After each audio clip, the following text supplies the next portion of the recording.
Rev up your engines!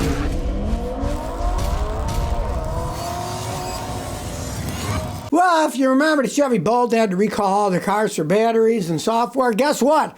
And a bunch of them, they didn't fix them right, so they're recalling them again. Chevy Bolt electric vehicles that were previously recalled for potential battery fires once again have been recalled for the same reason. Just like the Takata airbags, right? Some of them, they replaced them, but then they replaced them with Takata airbags, and those were failure prone too, and they had to replace them again. GM now says advanced diagnostic software may have been incorrectly installed and failed to detect battery modules, possibly resulting in a battery fire. Lack of quality in GM, right? They have to recall them, but the advanced software may not have been installed. They didn't even fix them correctly, right? A lot of this has to do with the pay scale.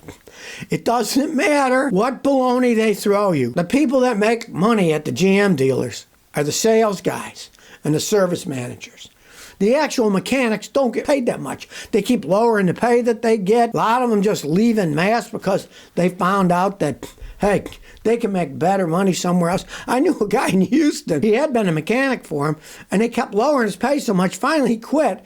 And then he went to work for ChemLawn. And he was the guy who would come with the truck and spray your lawn with the ChemLawn fertilizer and bug killer, right? And he made more money, he said, doing that than he did as a mechanic. He said he had been making good money in the past, but they just kept lowering the pay and then saying, oh, well, you got to do this work for free. Check these cars out under warranty for free. You don't get paid for it. And he's like, wait a second. Well, that's part of your job. You're a mechanic, right? So he quit and he made more money spraying lawns than he did being a mechanic. So this is what's going to happen. They hire people that are incompetent, have no training, and then they don't even put the software in correctly. Bad enough they built them wrong, then the guys they have them fix them are doing a clown job too. I see this all the time. Used to me in my grandfather's day, there were some top-notch mechanics at the dealerships. Not anymore. They just throw in parts changers, pay them little as possible and hope it's fixed. Well, here's a sure sign that the EV car revolution is starting to come to a halt. LG Energy, that makes tons of batteries for electric cars, reported a 58% drop in operating profits for the second quarter of 2024 because of the slowdown in EV sales. People aren't selling the electric cars. They're not going to build as many. The people who make the batteries aren't going to be able to sell them. 58% drop in operating profits. That is a big thing, and LG is a huge company, right?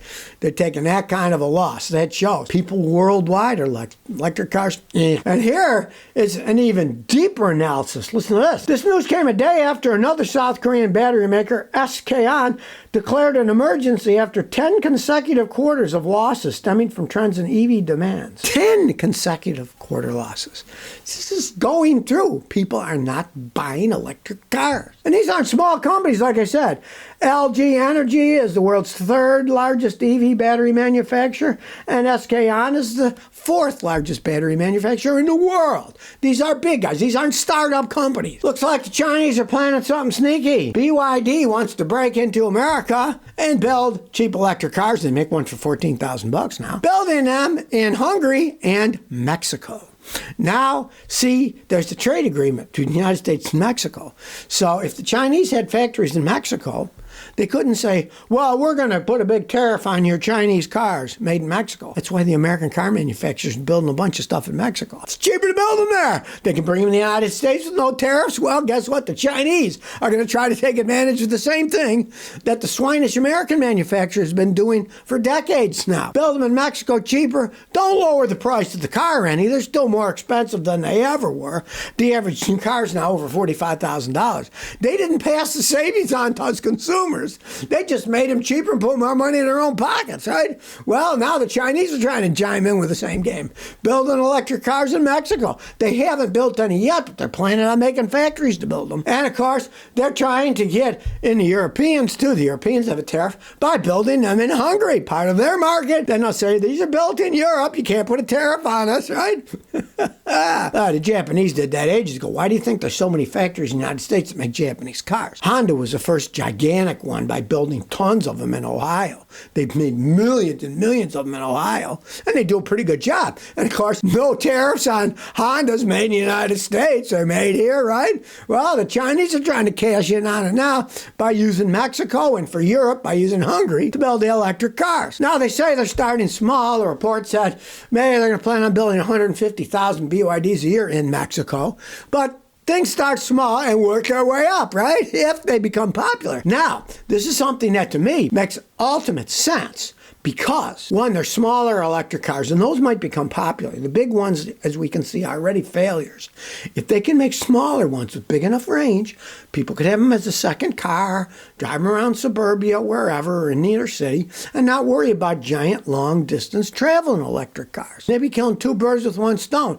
Building a small car that people can afford and building it in Mexico for the American market. I'm all for it. If people can build something at a price that we can afford, I don't care what company builds them personally. People need a better price. And if it's got to come from a Chinese company in Mexico and Hungary, well, that's just the way that it goes. That said, my wife and I are looking for a new car for us in Southern Ontario. Came across a guy who was selling his 93-year-old mom's '07 V6 Malibu for $7,000 Canadian. The car only has her as the owner. It's parked in a garage during the Canadian winter. It's only got 18,765,000 miles on it.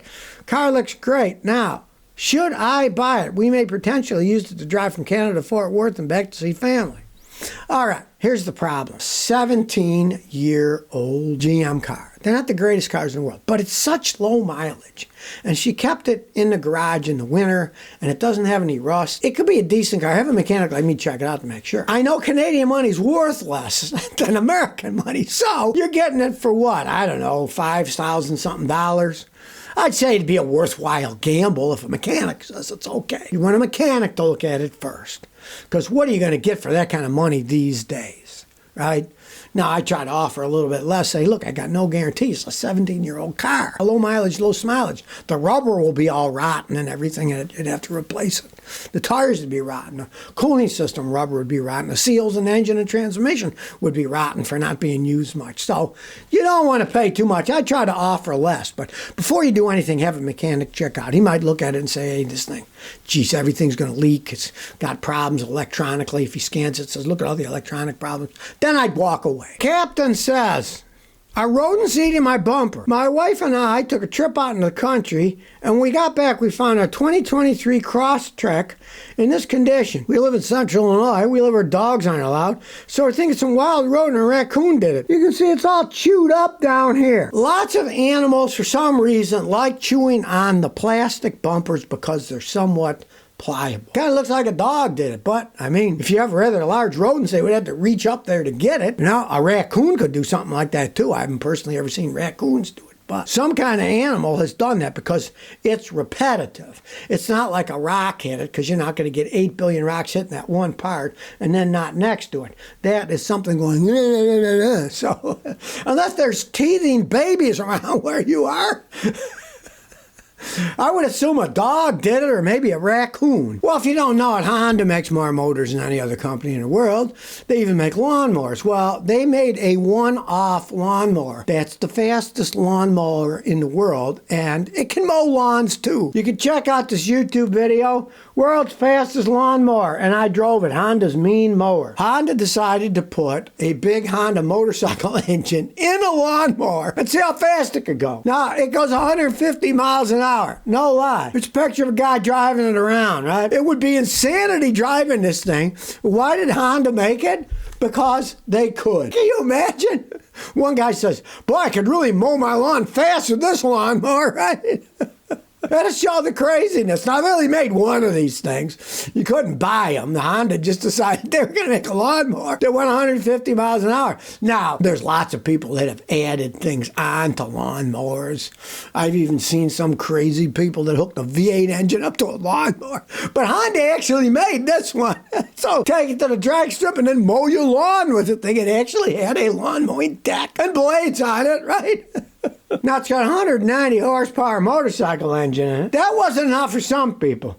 There was a guy who souped up a Volkswagen Golf Type R engine to 335 horsepower and put it in a Bugatti lawnmower. Of course, it would not be as dependable being European. Now, there's the Bugatti. Bugatti didn't actually make one themselves. Someone decided to make one and call it a Bugatti. They're not for sale either, right? But me, I'd take the Honda. They actually made one. Honda made it. Man, that would be something to drive around in, right? So if you never want to miss another one of my new car repair videos, remember to ring that bell.